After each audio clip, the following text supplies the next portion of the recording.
Hello students. तो ये 10th class का ट्रिग्नोमेट्री का बहुत ही इंपॉर्टेंट क्वेश्चंस है और ये मिड टर्म और एनुअल एग्जाम्स में बार बार ये क्वेश्चन आया हुआ है। तो इस क्वेश्चंस को कैसे करते हैं देखिए। यहाँ पर देखा है यदि sine theta minus cos theta equal to 0 हो तो साइन की पावर 4 थीटा प्लस कॉस की पावर 4 थीटा का मान ज्ञात कीजिए। यानी कि यदि if sine theta minus cos theta equal to 0 find the value of sine की पावर 4 प्लस कॉस की पावर 4। अब इसका सॉल्यूशन हम कैसे करते हैं। सबसे पहले देखिए आपको गिवन क्या है। आपको दे रखा है sine theta minus cos theta equal to 0। तो आप क्या करेंगे, साइन थीटा इस कॉस थीटा माइनस को उधर ले जाइए तो ये बन जाएगा कॉस थीटा प्लस का। अब स्क्वायरिंग बोथ साइड्स कर देंगे, दोनों तरफ अगर स्क्वायर करेंगे तो ये आ जाएगा साइन स्क्वायर थीटा और कॉस स्क्वायर थीटा। यहाँ आप लिख लेंगे साइन स्क्वायर थीटा और कॉस स्क्वायर थीटा की वैल्यू होती है 1 minus sign square theta. Minus का 1 साइन स्क्वायर थीटा इधर ले आइए, साइन स्क्वायर थीटा प्लस में हो जाएगा ये cos square theta equal to 1। Sorry ये साइन होगा यहाँ पर।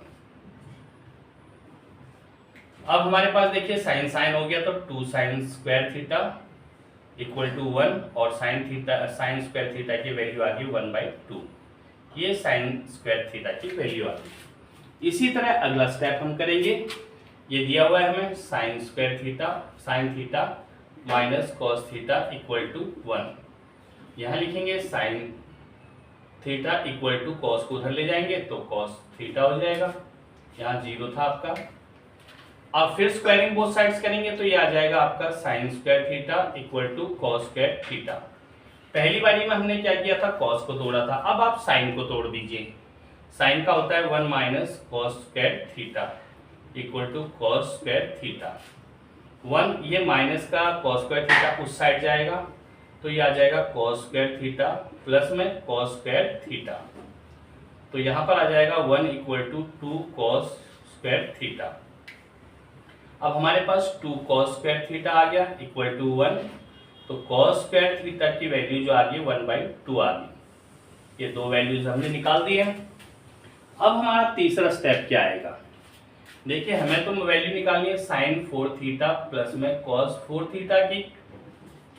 तो साइन स्क्वायर थीटा की वैल्यू है हमारी 1/2 और इसकी पावर आप 2 लिख दीजिए क्योंकि पावर 4 है। ऐसे ही कॉस स्क्वायर थीटा की वैल्यू 1/2 है तो इसकी पावर भी 2 लिख दीजिए।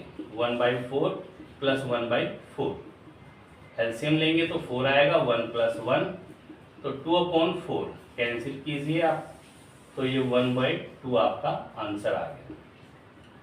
तो बड़ा ही सिंपल तरीका था। तो ये एग्जाम्स में बच्चों को काफ़ी डिस्टर्ब करता है और कंफ्यूज हो जाते हैं बच्चे इसे कैसे सॉल्व करना है।